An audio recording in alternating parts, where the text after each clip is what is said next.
Merci Laurent. Laurent m'a dit tu viens, mais surtout tu ne fais pas beaucoup de slides, tu fais une démo. Il m'a dit qu'il y aurait un Wi-Fi, il m'aurait dit ou de la 4G. On n'a ni l'un ni l'autre, donc voilà, je suis désolé. Alors, par ça, on est parti sur le bord du lac, on a été dans une petite cabane des mouettes, on a posé une caméra et on a filmé la démo. Donc ce n'est pas ce que j'aurais voulu avoir, mais vous aurez quand même une démo. Avant ça, je vais juste vous mettre un petit peu de contexte parce que vous n'êtes pas forcément tous familiers avec la banque privée et avec ce qu'on vit au quotidien. Donc un petit peu d'histoire. Vous avez une joyeuse bande de hipsters là. Ça représente 100% du staff de Pictet en 1905. Il n'y avait pas de femmes qui travaillaient chez Pictet, c'est les femmes de deux associés qui sont sur la photo. Et vous voyez qu'il y a le patriarche au centre, il n'a pas l'air très très content là. C'est parce qu'en fait son fils, qui est tout à gauche, Arnold, vient de lui annoncer le même jour qu'il avait décidé de quitter la banque et puis qu'il ne serait pas associé et il voulait se consacrer aux sciences naturelles et finalement il était un spécialiste mondial des papillons. Donc voilà, 1905, depuis, si la zapette fonctionne, voilà, la banque se trouve maintenant aux Acacias, à 2 pas de chez Créa. On a à peu près 500 milliards sous gestion et administration, 4300 employés, la moitié qui est située à Genève, le reste qui est réparti un peu partout sur la planète dans 27 bureaux. Donc on est tiré entre le passé et l'avenir en essayant de réconcilier les deux. Et un bon exemple, c'est notre réception clientèle, où vous voyez qu'on essaie de marier du contemporain avec des œuvres d'art du passé pour faire cette jointure. Les 25 dernières années, on a vu une croissance fulgurante. Si on faisait la croissance du staff, ça suit à peu près la même courbe. On est passé en 25 ans de 50 milliards à 500 milliards et de 400 employés à 4000 employés à peu près. Donc grosse croissance. Malgré tout, sur toute cette période de croissance, il y a quand même eu des petites haies à franchir, que ce soit des crashs Internet, que ce soit des crises. Et puis il y en a une que j'ai marquée en rouge ici, c'est la crise des subprimes, en 2008. Donc vous n'étiez pas forcément tous actifs en 2008, comme il y a des étudiants dans la salle. Il s'est passé 2 choses en 2008. Le premier, c'est la crise du crédit, qui a provoqué la faillite de Lehman Brothers. Et puis la deuxième chose qui s'est aussi passée en 2008, c'est ce monsieur qui s'appelle Bernard Madoff, qui a monté un château de cartes d'investissement d'à peu près 50 milliards et tout le monde a perdu son argent. Donc un matin de fin 2008, les États européens, entre autres, sont réveillés avec une petite gueule de bois et en se disant comment est-ce qu'on a pu laisser passer tout ça. Donc d'un côté, la crise du subprime qui crée des problèmes de dette européenne, qui crée des problèmes dans tous les pays, Portugal, Grèce, etc., et qui force finalement les États à émettre de la dette, des plans d'austérité. En collatéral, on essaie d'aller chercher l'argent où il y en a, donc on fait des plans d'amnistie fiscale, et in fine, ça finit pour nous, banques suisses, sur l'échange automatique d'informations, donc la fin du secret fiscal pour la Suisse. Et puis la deuxième chose, avec l'affaire Madoff, c'est qu'on s'est rendu compte qu'il y a plein d'investisseurs qui ont perdu de l'argent, donc on se dit, on ne veut plus que ça se reproduise, alors qu'est-ce qu'on fait? On régule. Donc sur les 10 dernières années, il y a plein de lois qui sont des termes barbares que vous ne connaissez pas forcément, c'est PRIP, MIFIR, EMIR, etc., qui sont faites plein de lois administratives pour essayer de protéger l'investisseur. Pour nous, ça nous pose beaucoup de problèmes parce que c'est fait pour l'investisseur retail, donc de petite taille. Et puis au passage, les pays européens ont passé en même temps des lois de protection, donc pour empêcher qu'un banquier suisse puisse aller en France et démarcher un client français, on a mis des lois de protection, ça s'appelle les règles cross-border. Donc on a toutes ces règles qui ont été mises en place, ce qui font que 10 ans plus tard, un banquier passe à peu près 70% de son temps en administration et 30% en relation clientèle. Donc c'est un peu comme si on achetait une flotte de 747, on les parquait sur le tarmac et on les laissait pendant 70% du temps sur le tarmac et 30% en vol. Ce n'est pas très efficient.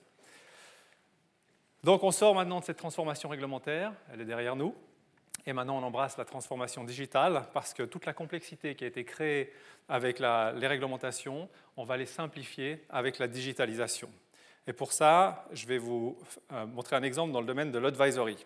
L'advisory, si je dois résumer, c'est une offre qu'on a vis-à-vis de nos clients. Donc on a 3 types d'offres. Le premier, c'est ce qu'on appelle le discrétionnaire. Donc le client vient, il dépose ses avoirs, il nous dit « gère ma fortune » et on s'appelle de temps en temps pour faire un point. C'est un modèle. L'autre modèle, c'est ce qu'on appelle l'exécution only. Le client nous dit, c'est moi qui vais gérer ma fortune, je vais t'appeler, puis je vais te dire, aujourd'hui on achète Nestlé et on vend Facebook. Et puis on a un petit segment qui est rouge là, qui n'est pas grand aujourd'hui, c'est celui de l'advisory. C'est en fait le client qui nous dit, de temps en temps, tu vas me donner du conseil, tu vas me suggérer des choses qui sont un petit peu en lien avec vos stratégies d'investissement. Donc ce segment est aujourd'hui petit, mais avec les réglementations qui ont été mises en place en Europe notamment, à partir du 1er janvier de cette année, un client exécution qui nous appelle et qui nous dit « Qu'est-ce que tu penses du titre Nestlé ?»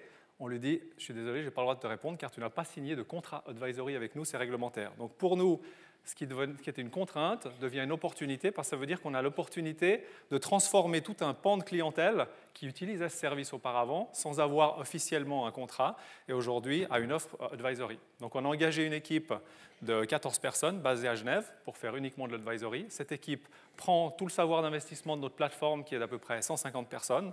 On repackage ce savoir et on peut le distribuer de manière ciblée à nos clients.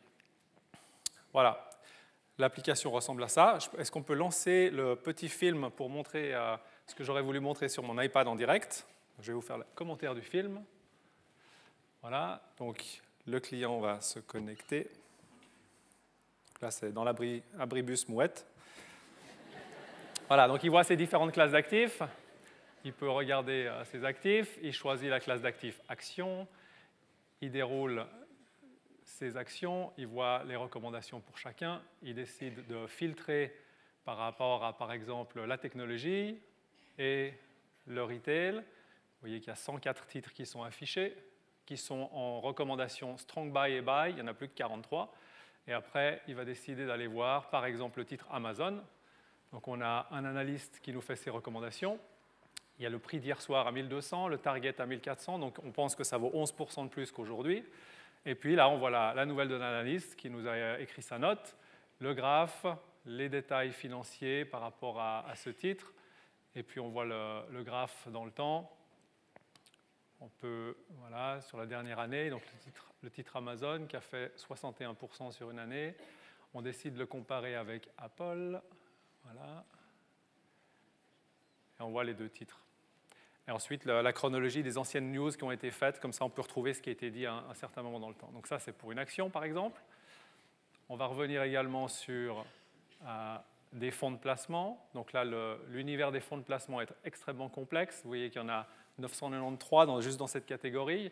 Donc là, on dit on veut voir uniquement les fonds en actions, qui sont libellés en dollars. Pour les clients qui sont enregistrés en Allemagne, et là, vous voyez qu'on a 173 fonds. Donc, on raccourcit un petit peu ça en disant cette équipe d'advisory, qu'est-ce qu'ils nous recommande? Et là, je trouve mes fonds. Donc, voilà. Et de nouveau, le même concept. J'ai de l'information à disposition que je peux comparer. Voilà. C'est là que normalement j'accélère, mais le film, c'est le film. Donc, voilà. On compare deux types de fonds similaires. Ensuite, le client peut voir également les données marché. Donc voilà, le marché des actions. J'ai pris pour vous, comme vous aimez la technologie, le Nasdaq. Voilà. Et on compare le Nasdaq avec le marché français. Voilà. Et puis, l'advisory qui écrit des publications. Donc, mensuellement, par exemple, une publication sur le monde des actions en disant « Looking back, voilà ce qu'on pense ». Voilà pour chaque marché ce qu'il est advenu. On a une section Looking Back, on a une section Looking Forward. On peut débrancher sur ses recommandations, sur le cours des index. Et puis, le positionnement sectoriel. Est-ce qu'on est bullish ou bearish en Amérique du Nord et en Europe sur les différents secteurs? Quels sont les titres du moment qu'on recommande le plus? Et puis ensuite, on drill down dans un titre spécifique, comme la Google, par exemple, avec un target à 200. Voilà, tout ça, ça fait une app. À cette app, on a mis un moteur de souscription. Donc le client peut dire « je suis intéressé par tel type de publication » ou pas, un rating change, un focus list change, etc. Et ensuite, il reçoit sur son téléphone une notification, ici pour Nestlé. Il reçoit la news sur Nestlé avec un sommaire, avec le mouvement, avec le cours. Et puis, il peut débrancher sur une page Nestlé qui lui permet d'afficher toutes les informations. Ça, c'était avant-hier. Ils ont vendu une partie de leur business à Ferrero. L'équipe advisory qui a rajouté son petit commentaire. Et l'information est là.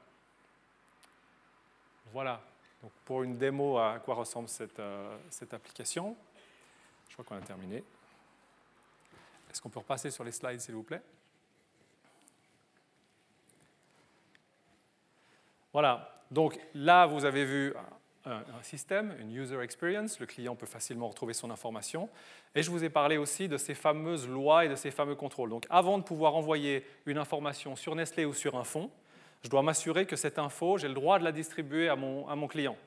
Donc, je dois m'assurer que j'ai le droit d'envoyer dans le pays dans lequel se trouve le client, parce que pour un client français, un allemand, un espagnol, un argentin, ce n'est pas les mêmes règles. Est-ce que le titre qui se trouve dans ma publication peut être acheté par ce client?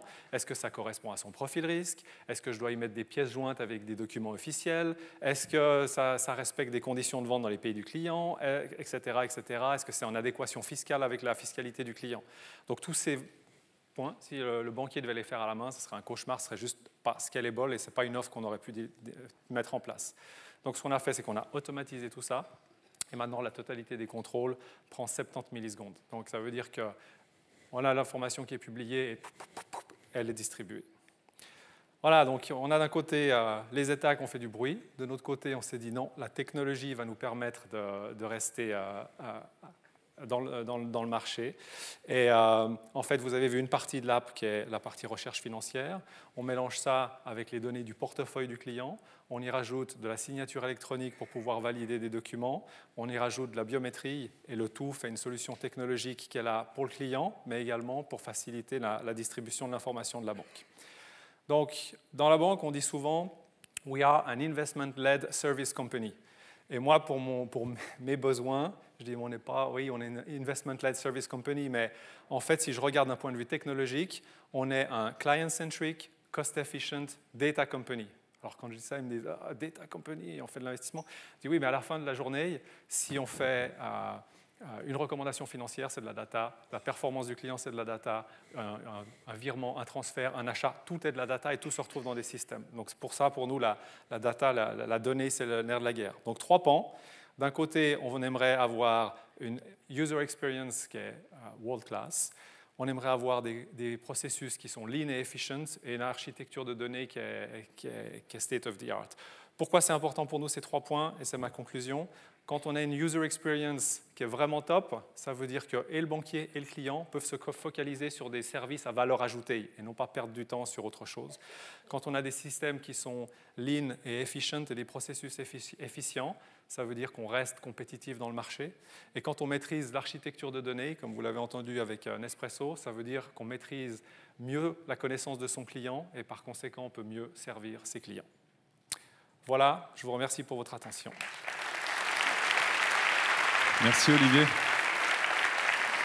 Et si je décode un petit peu la vision que vous avez, c'est qu'on va être sur une complémentarité avec des banquiers qui vont être augmentés par la technologie et du coup on se retrouve, comment dire, le côté un peu recherche d'informations, le côté peut-être un peu rébarbatif va être géré dans une interaction entre le client et l'app. Et du coup, les humains vont pouvoir directement aller à l'essentiel. Ouais. Et le banquier va pouvoir mieux connaître son client parce qu'il va savoir quel client consomme plus d'informations sur tel et tel secteur, sur tel domaine, sur telle classe d'actifs. Donc c'est de l'information qui va venir en plus pour le banquier pour mieux servir son client. Est-ce que vous avez montré, ça sort quand? Ou c'est déjà dehors? On a sorti en interne au 1er décembre et pour la clientèle 1er janvier. Donc c'est tout frais. D'accord. Merci beaucoup. Olivier Capt. Merci.